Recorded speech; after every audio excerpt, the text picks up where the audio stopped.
Hola, soy Anita. En esta ocasión vamos a analizar las ventajas y desventajas que tiene el uso del plástico y del papel. Este tema es muy controversial en estos días. La Asamblea Legislativa de la Ciudad de México aprobó la reforma a la Ley de Residuos Sólidos.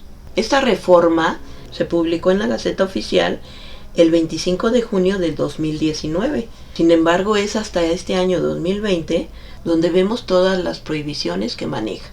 En esta reforma nos hablan de los plásticos desechables de un solo uso. Estos plásticos desechables de un solo uso son aquellos que nada más se ocupan en el momento, que no los lavamos y los podemos guardar para utilizarlos posteriormente. Se utilizan y se desechan al instante. Estos plásticos de un solo uso incluyen todos los platos, vasos, cucharas, todos los cubiertos desechables, los vasos con sus tapas, los popotes, los palillos, los mezcladores para las bebidas, las charolas para transportar alimentos y aquellos materiales que tengan microplásticos añadidos, como es el caso de las cápsulas de café, etc. Todas estas medidas van a entrar en vigor en el 2021. Sin embargo, a partir de febrero de este año 2020, ya no nos van a entregar bolsas de plástico en los comercios, excepto si son bolsas de plástico biodegradables. De acuerdo con estudios de Greenpeace, en México se generan 650 bolsas de plástico por persona al año, con una vida útil de tan solo 12 minutos, lo que genera 12.816 toneladas de residuos sólidos urbanos en la Ciudad de México. Esto sí se convierte en un gran problema. ¿Serán las bolsas de papel menos contaminantes que las de plástico? ¿O será al revés? Para poder saber esto, es necesario hacernos estas 4 preguntas. Primero, ¿cuánta energía se utiliza para la fabricación de estas bolsas? ¿Qué tanto nos va a durar esa bolsa? ¿Qué tan fácil es reciclarla? ¿Y qué tan rápido se descompone en la basura? Si nos hacemos estas preguntas, podemos determinar cuál de las bolsas nos conviene más utilizar en nuestra vida diaria. Vamos a ver todas las características que tiene cada uno de estos materiales. Comenzamos con el papel. Es un material que se obtiene del tronco de los árboles. Ese tronco contiene una sustancia llamada celulosa. La celulosa es un polímero formado por cadenas de glucosa unidas por lignina. Es una cadena larga que se entreteje para formar ese tejido que daría como resultado ese papel. Para fabricar el papel es necesario talar árboles, lo que provoca una deforestación. Además, como se utilizan combustibles para este proceso, también hay como consecuencia una gran contaminación. Y además se utiliza mucha agua en todo este proceso. Una investigación realizada por la Asamblea de Irlanda del Norte, esto fue en el 2011, dio como resultado que se necesitan 4 veces más energía para fabricar una bolsa de papel que una de plástico. Según otra empresa llamada Plastisac, la producción de bolsas de papel utiliza 3 veces más la cantidad de agua de lo que se utiliza en la elaboración de una bolsa de plástico.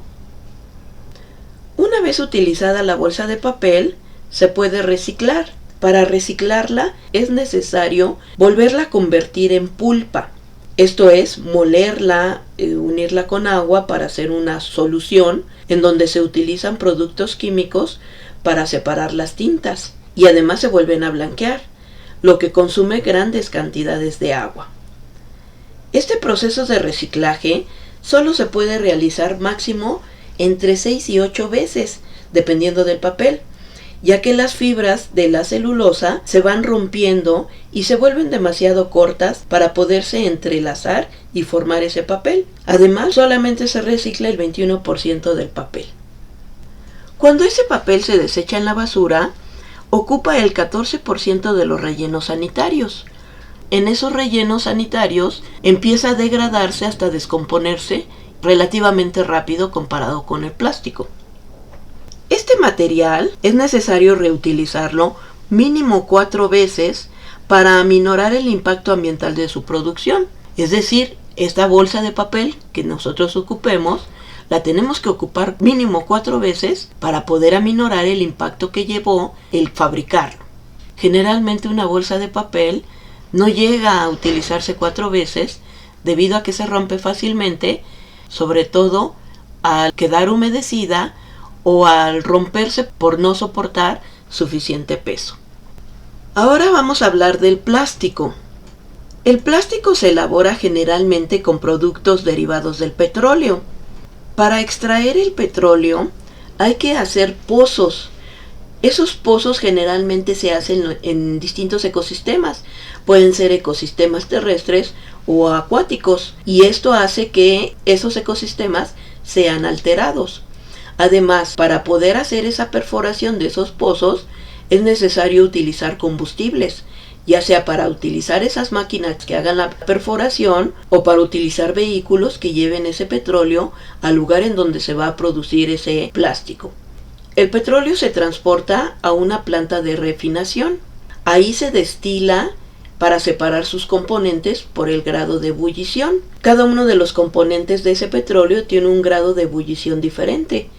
Esos vapores se condensan y se purifican para poderlo utilizar en distintas actividades industriales.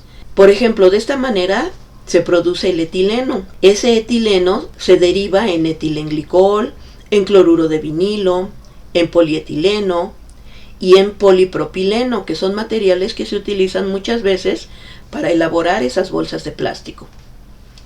Para fabricar esas bolsas se requiere 40% menos energía que para fabricarlas de papel, y además utilizan 30% menos de agua. El transporte de las bolsas de plástico consume menos energía que el transporte de bolsas de papel, ya que son mucho menos gruesas y pesadas que estas bolsas de papel. Por lo tanto, en cada transporte podemos llevar más bolsas de plástico a su destino que las que llevaríamos de papel.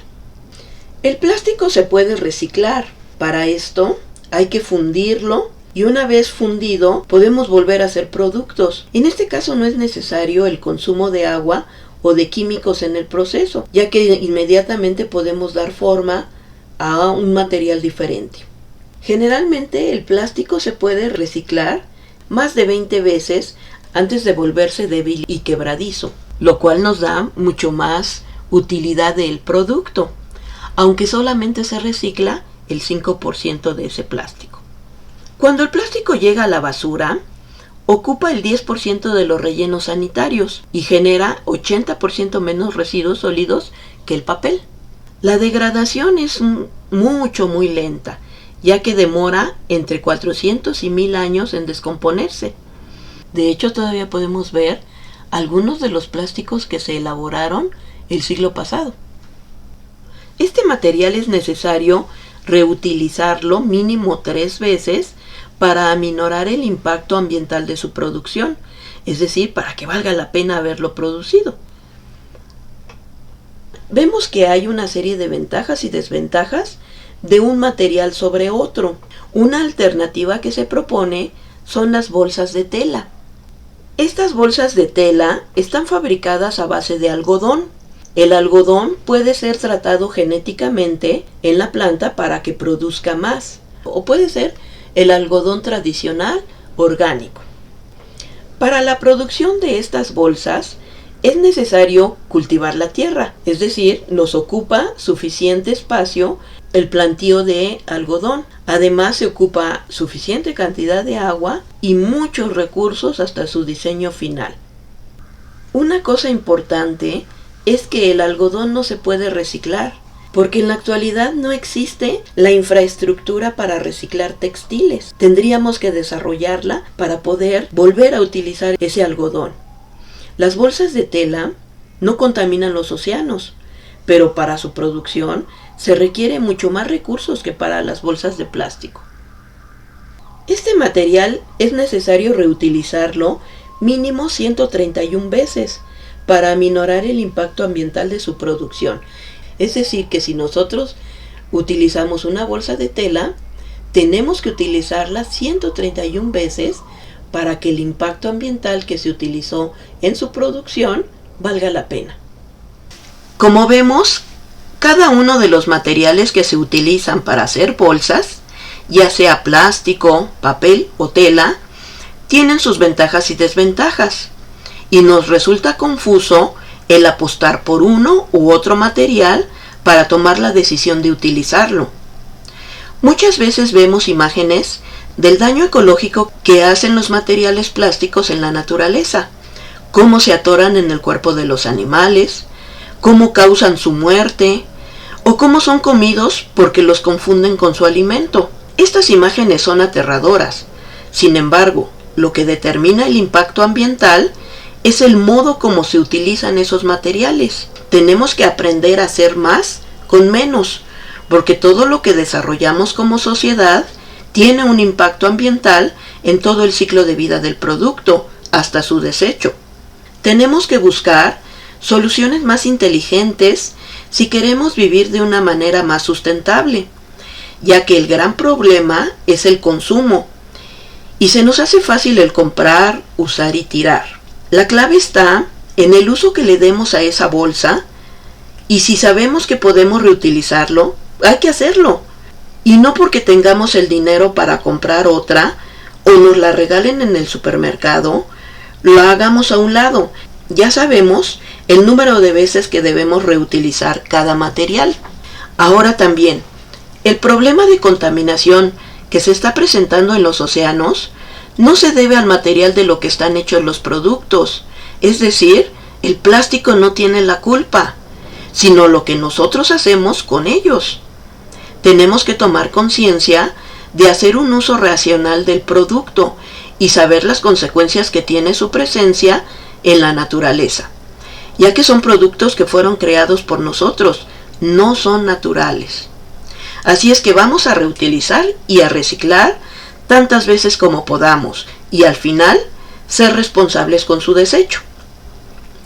Espero que haya quedado claro el tema y sobre todo que te haya interesado para hacer conciencia del daño ambiental. Nos vemos en la próxima. Muchas gracias.